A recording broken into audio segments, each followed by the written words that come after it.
하겠습니다. 시편 98편 1절에서 4절 말씀 한 목소리로 읽도록 하겠습니다. 시작. 새 노래로 여호와께 찬송하라. 그는 기이한 일을 행하사 그의 오른손과 거룩한 발로 자기를 위하여 구원을 베푸셨음이로다. 여호와께서 그의 구원을 알게 하시며 그의 공의를 금나라의 목전에서 명백히 나타내셨도다. 그가 이스라엘의 집에 베푸신 인자와 성실을 기억하셨으므로 땅 끝까지 이르는 모든 것이 우리 하나님의 구원을 보았도다. 온 땅이여 여호와께 즐거이 소리질지어다. 소리내어 즐겁게 노래하며 찬송할지어다. 아멘. 거룩하신 하나님의 말씀입니다. 오늘은 새 노래를 주시는 하나님 제목으로 말씀을 전하도록 하겠습니다. 하나님께서는 사람을 창조하시되 누구를 닮게 창조하셨죠? 하나님을 닮게 창조하셨습니다. 굉장히 애정을 쏟으신 거죠. 나를 닮게 창조. 하나님의 모습을 닮을 수 있게 허락을 해주십니다.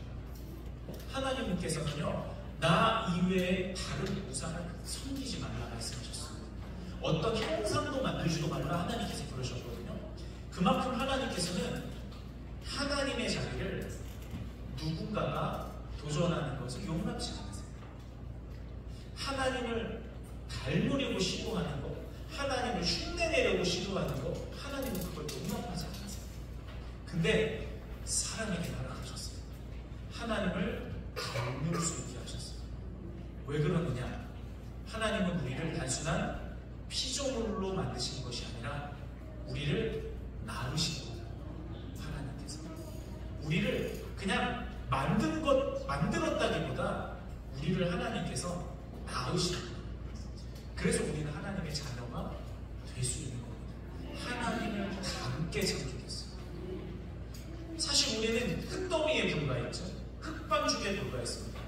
그런데 하나님께서 친히 그 코에다가 생기를 불어넣으셨어요. 그러자 우리가 흙반죽에서 생명이 됐습니다. 우리의 본질은 하나님의 숨이 들어온, 하나님의 루하가 들어온 생명이 됩니다. 하나님으로 인해 삶을 얻는 자들, 하나님으로 인해 살아가는 자들, 하나님으로 인해 하나님을 닮은 의미 있어진 자들, 그게 바로 우리들의 존재감입니다. 어제 제가 가정 예배를 드리면서 창세기 1장을 가지고 저희 아이들과 같이 가정 예배를 드렸는데, 제 관심사는 저희 아이들이 공부를 아주 잘하는 거 그게 아니에요. 왜냐하면 제가 볼 때 천재는 아닌 것 같아요. 그래서 그건 아닌 것 같고, 뭐 다른 어떤 하나님의 재능과 또 은사가 있겠죠. 근데 제 관심사는 우리 아이들이 뭘 잘하고 못하고 그걸 다 떠나서 자존감 있는 사람이 됐으면 좋겠어요. 그래서 창세기 1장 내용을 가지고 그 내용을 설명해 줬어요. 그림책으로 된 성경을 이렇게 보면서 하나님께서 너희를 만드셨어. 이 세상 모든 걸 만든 거는 너에게 선물로 주려고 하나님께서 만드셨어. 제가 질문을 했어요. 하나님께서 너를 왜 만드셨을까? 머뭇거리면서 대답을 못하더라고요. 근데 제가 답을 알려줬어요. 하나님이 너를 사랑해서 만드셨어. 그래서 하나님이 나를 사랑하시는구나. 그것만 기억하면 돼. 제가 그렇게 이야기해줬습니다. 여러분, 우리가 하나님 안에서 자존감이 있어야 됩니다. 그 자존감은 무엇이냐면 내가 하나님께 사랑받고 있다는 사람이라는 것, 그걸 깨달아야 돼요. 그랬을 때 실패에도 일어나고, 그랬을 때 우리가 주저앉지 아니하고 하나님의 소망 가운데 끊임없이 다시 일어나고 끊임없이 새로운 은혜를 경험하게 됩니다. 그게 제일 중요해요. 나는 하나님께 사랑받고 있다. 지금 내가 아파도 나는 하나님께 사랑받고 있어. 오늘 하루 나는 많이 실패했어도, 오늘 하루 나는 많이 실수했어도 여전히 하나님은 나를 사랑하세요. 내 스스로 연약하고 내 스스로 실망스러운 누군가가 있더라도 그래도 누가 뭐래도 하나님은 나를 사랑하고 계세요. 그거 하나가 우리의 삶을 지탱하고 있는 줄 믿습니다. 그리고 이렇게 하나님께로부터 사랑받고 있다라고 느끼는 사람이 할 수 있는 게 뭐냐면 찬양입니다. 하나님은 우리에게 아까 말씀드렸듯이 영적인 존재가 되게 하셨는데요. 그러므로 사람만이 영적인 일을 할 수 있어요. 예배나 기도나 찬양 다 영적인 일인데 사람만이 할 수 있어요. 하나님을 닮은. 그런데 하나님께 사랑받고 있다고 느끼는 그 사람은 하나님 앞에 이와 같은 영적인 찬양을 올려드릴 수 있게 됩니다. 그리고 그 찬양의 고백 중에 제일 중요한 것 중 하나는요, 바로 새 노래를 고백합니다. 새 노래. 이 새 노래의 은혜에 대해서 오늘 함께 말씀을 전하고자 하는데요. 시편 98편 1절에서 2절은 이 새 노래라는 게 뭔가를 말씀해 주고 있습니다. 새 노래는 그냥 신곡을 의미하는 게 아니에요. 새로 나온 노래, 그게 아닙니다.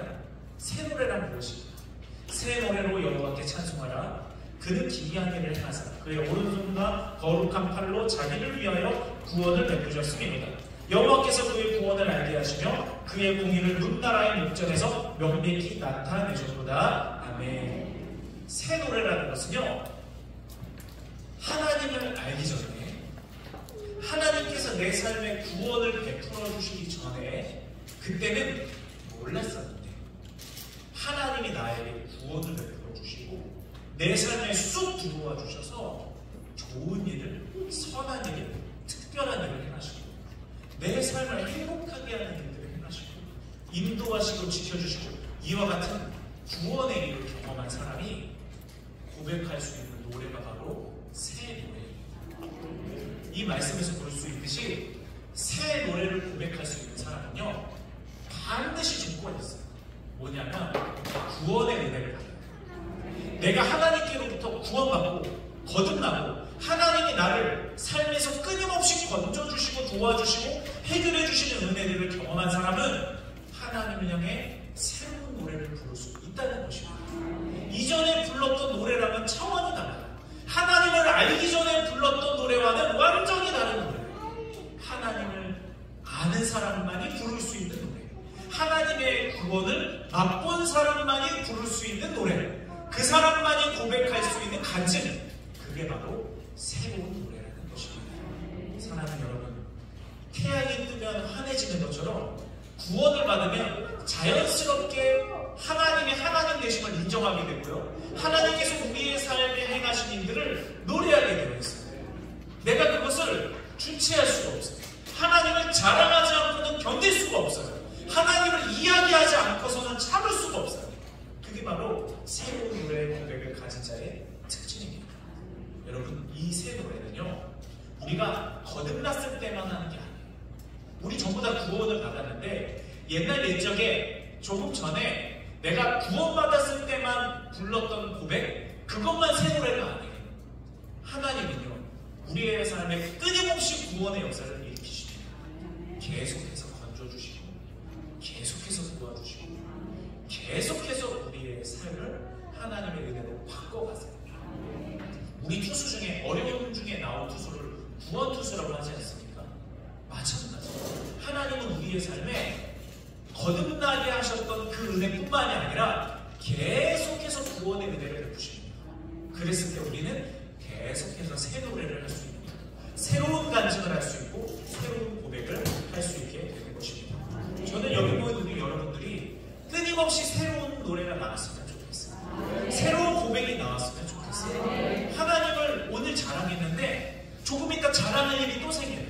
하나님을 자랑하고 하나님을 찬양했는데 또 찬양할 거리가 또 생겨요. 계속해서 하나님을 찬양하고 자랑하고 그래도 또다시 하나님에 대해 이야기할 거리가 생겨요.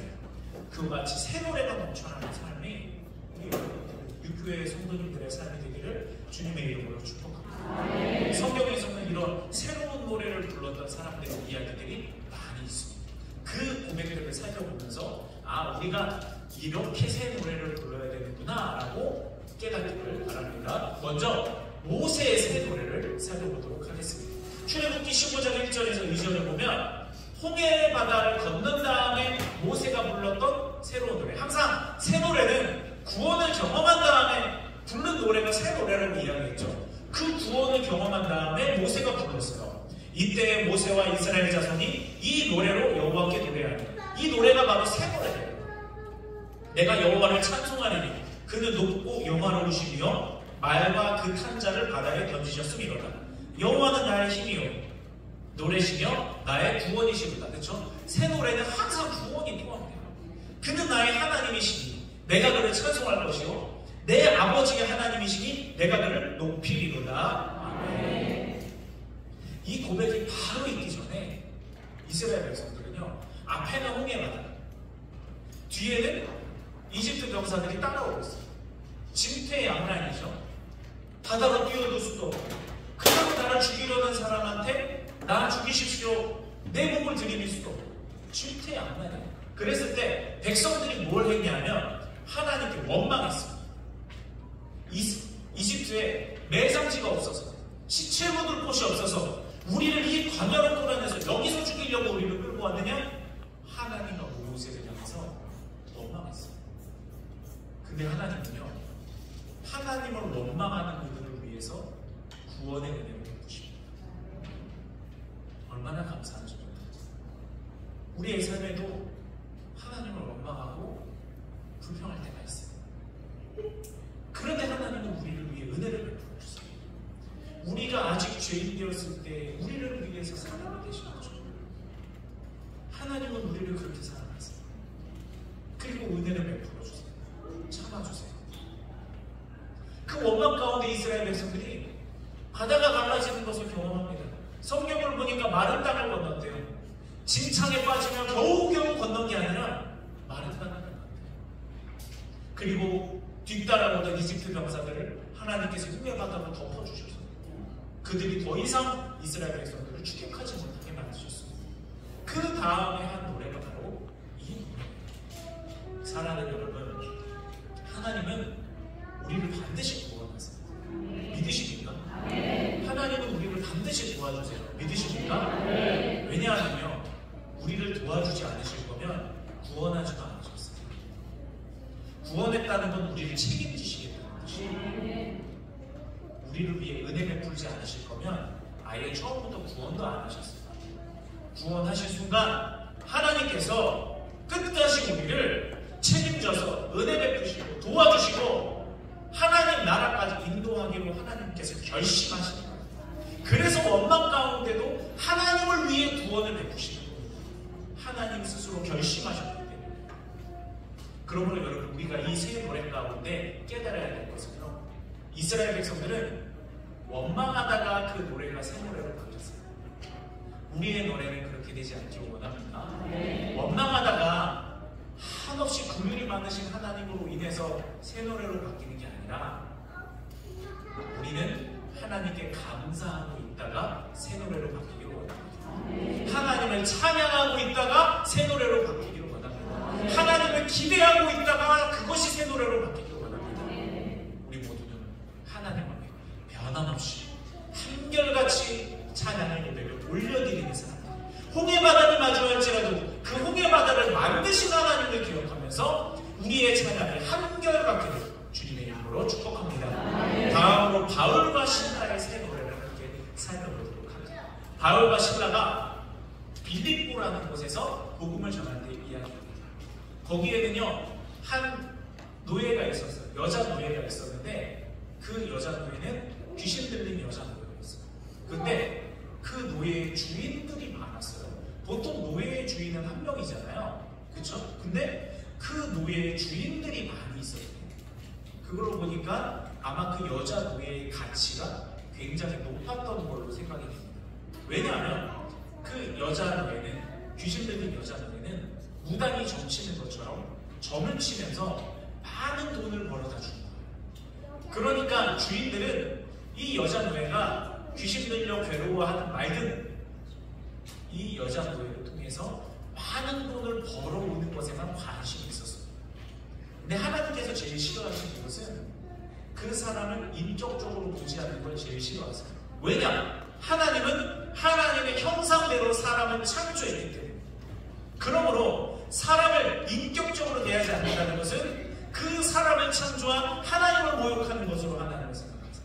그렇기 때문에 한 사람을 소중하게 여기고 그 사람을 만드신 하나님을 존중히 여기는 마음으로 그 사람을 대해야 되는 거예요. 아무리 업신여긴 것 같은 사람일지라도 그 사람을 하나님께서 만드셨기 있기 때문에 그 사람의 인격을 존중해줘야 되는 거예요. 따라서 바울과 실라는요, 그 여인을 그저 돈벌이 수단으로 보는 그 사람들과 반대해서 그 여인을 인격적으로 보기 시작해요. 이 여인이 비록 귀신을 졌지만, 이 여인이 비록 노예의 신분이지만, 이 여인은 하나님 안에서 자유할 권리가 있음을 바울과 실라는 꿰뚫어 보는 거예요. 그래서 오직 예수님이 다른 이름으로는 나가지 않아요. 다른 이름으로는 해결되지 않아요. 왜냐? 귀신은요, 우리들보다 강하기 때문에 그래요. 자기보다 강한 어떤 이름이 등장하지 않는 이상 귀신은 절대로 물러나지 않습니다. 근데 그 귀신보다 강한 이름은 누구십니까? 예수 그리스도예요. 예수님 외에는 그 악한 것을 쫓아낼 수 있는 건 전무합니다. 예수님의 이름만이, 그 능력의 이름만이 가능하게 하는 거예요. 그래서 바울과 실라는 그 예수님의 이름으로 귀신을 쫓아내주고 그 여인을 자유하게 해줍니다. 그런데 그 주인들은 싫어했겠죠. 왜냐? 이 여자 노예가 계속 점을 쳐야 본인들이 많은 돈을 벌어들일 수 있기 때문에. 그래서 그곳에 있는 병사들에게, 관리들에게 뇌물을 먹이고 또 누명을 씌워서 바울과 실라를 막 매질하고 감옥에 갇히게 합니다. 그런데 여러분, 바울과 실라가 감옥에 갇혔을 때 한 일이 있습니다. 사도행전 16장 25절과 26절이고요. 한 목소리로 읽어볼까요? 시작! 한밤중에 바울과 실라가 기도하고 하나님을 찬송하며 죄수들이 듣더라. 이에 갑자기 큰 지진이 나서 복도가 움직이고 문이 곧 다 열리며 모든 사람의 매일 것이 다 벗어진지라. 아멘. 바울과 실라는 억울할 수 있겠죠. 하나님께서 원하시는 일들을 했고, 하나님께서 기뻐하시는 일들을 했고, 하나님께서 명령하신 일들을 했을 뿐인데 매질을 당하고 감옥에 갇혔어요. 근데 바울과 실라는 그때 무엇을 해야 하냐면 우리에게 이러한 일을 허락하신 하나님을 인정했어요. 이것이 참 어려운 것 같아요. 하나님을 인정합니다. 하나님이 나에게 행하신 그 일이 부당하게 느껴질 것도 한데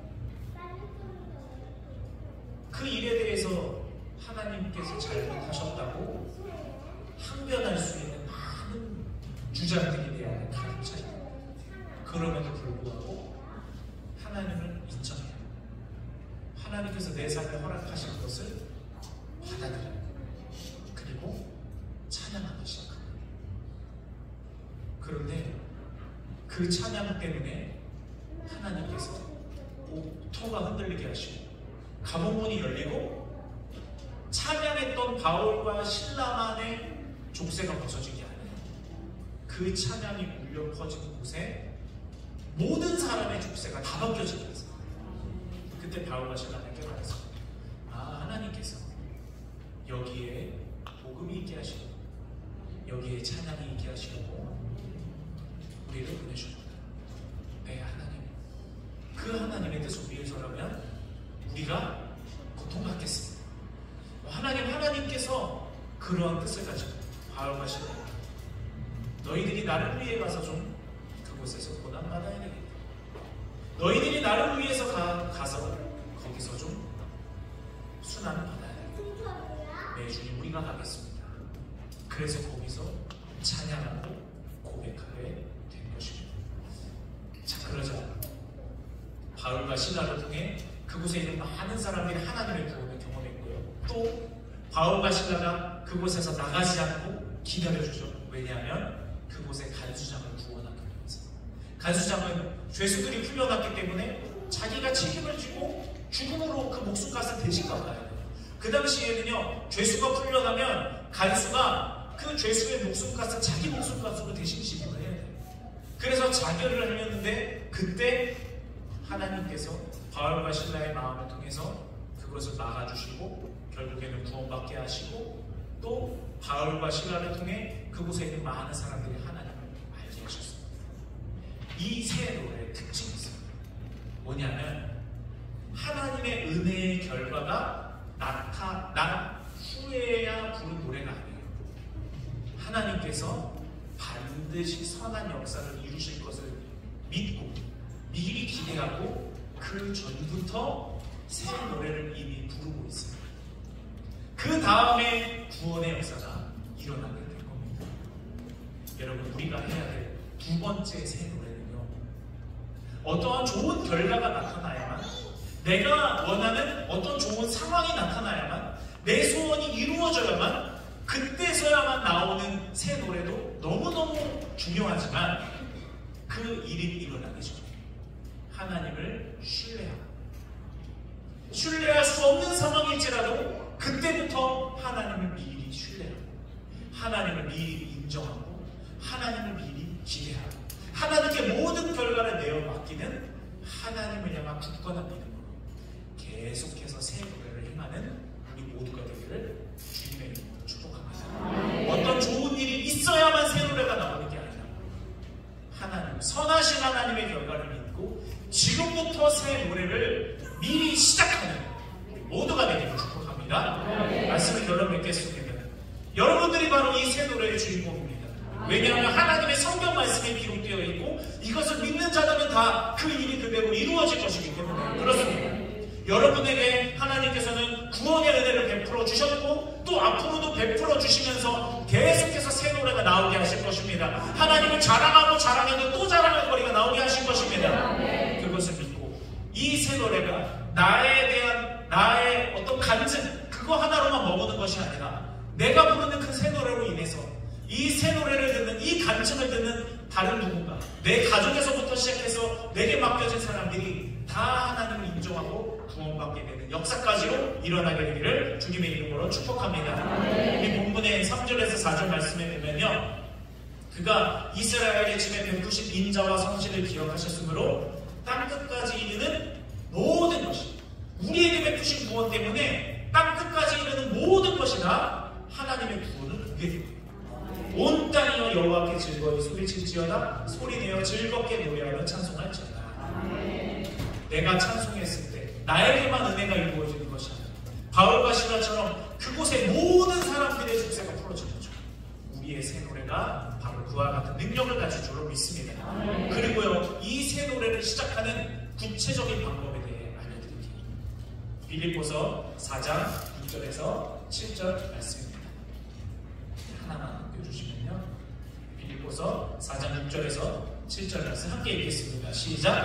아무것도 염려하지 말고 다만 모든 일에 기도와 간구로 너희 구할 것을 감사함으로 하나님께 하라. 그리하면 모든 지각에 귀환한 하나님의 평강이 그리스도 예수 안에서 너희 마음과 생각을 지키시리라. 감사로 시작하십시오. 새 노래를 어떻게 시작하지? 지금부터 감사하시면 됩니다. 기도는, 찬양은 복조 있는 기도죠. 감사하고 아무것도 염려하지 말고 하나님을 지금부터 기대하세요. 하나님께 감사하세요. 하나님께 감사함으로 기도하세요. 그러면 여러분에게 시작된 그 새 노래가 하나님의 은혜의 역사로 실체화되고 구체화되고 실상으로 여러분 삶 가운데 진정한 새 노래로 이어지게 되기를 주님의 이름으로 축복합니다. 이것을 기억하면서 함께